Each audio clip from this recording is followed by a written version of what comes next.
क्योंकि जब जब आप लोगों ने अति उत्साह में कोई कदम लिया है, क्योंकि अब तो चुनाव भी सामने है, सबको पता है, जब तक हिंदू मुसलमान नहीं किया जाएगा इस देश में भारतीय जनता पार्टी एक प्रधानी का चुनाव न जीत पाए। अपने उन हिंदू वोटरों को खुश करने के लिए मुसलमानों की बलि तो चढ़ाई ही गई है भारतीय जनता पार्टी के राज में। जिस तरह से कार्रवाई के नाम पर बेगुनाह मुसलमानों को आरोपी बनाकर जेलों में ठूसा जा रहा है, बाद में यही आरोपी इन्हीं प्रशासन के मुंह पर थूकते। अगर इंसान गलत नहीं है ना, तो आपका रासुका, आपकी जेलें, आपकी हथकड़ियां, आपके केस उस इंसान को आरोपी नहीं बना सकता।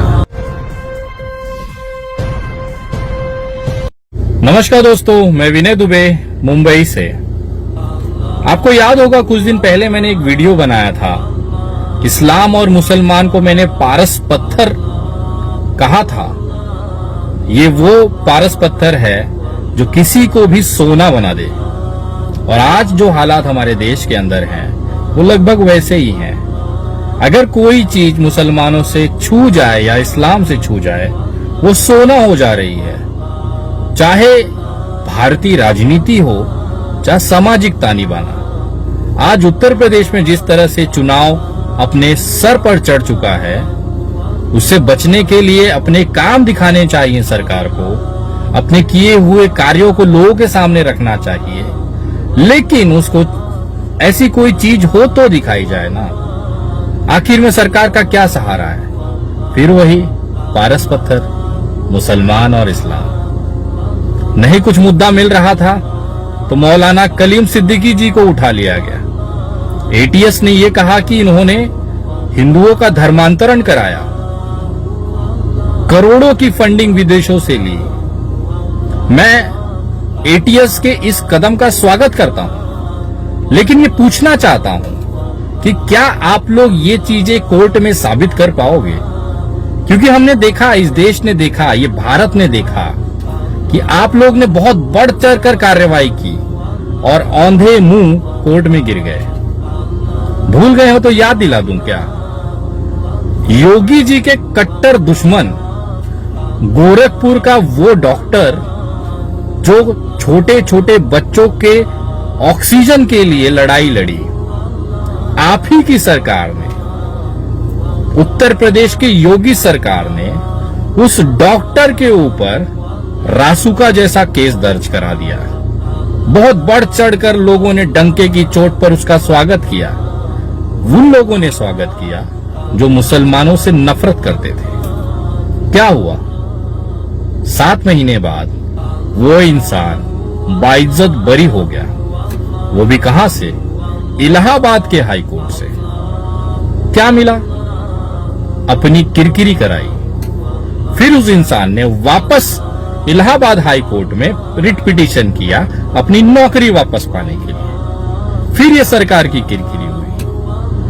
मुझे डर लगता है कि कहीं ना कहीं फिर से मौलाना कलीम सिद्दीकी वाले केस में ना किरकिरी हो जाए।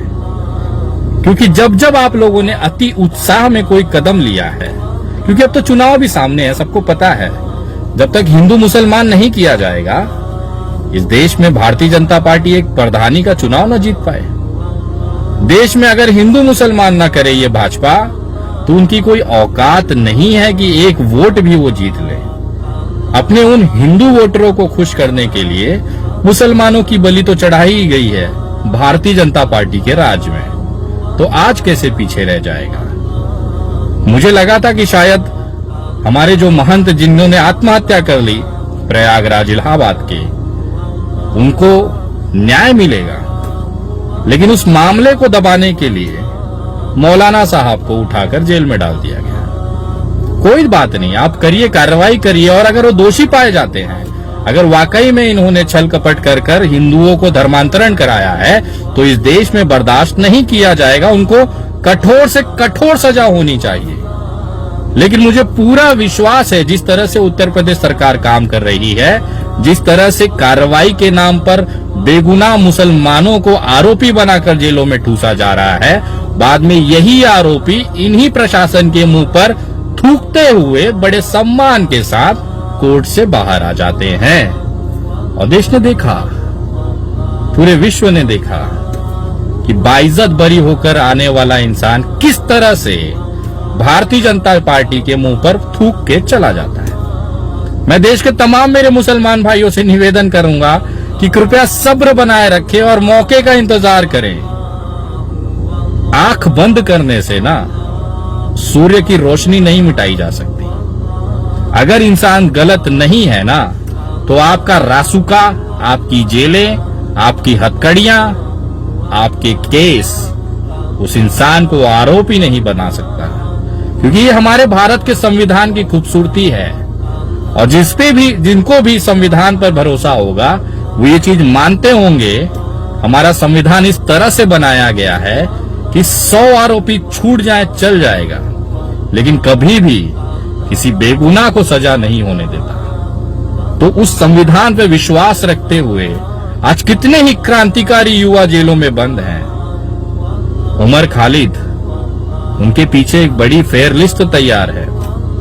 दिल्ली दंगों में जिस तरह से उमर खालिद जी को प्रस्तुत किया गया कि दंगे का मास्टरमाइंड था, आज उसी दिल्ली हाईकोर्ट के अंदर एक एक कर दिल्ली पुलिस सर के बल, मुंह के बल गिरे पड़ी है। उमर खालिद के ऊपर लगे आरोपों को साबित ही नहीं कर पा रही है, सबूत ही नहीं है। एक दिन यही उमर खालिद सीना चौड़ा करते हुए तिहाड़ जेल से बाहर आ जाएगा।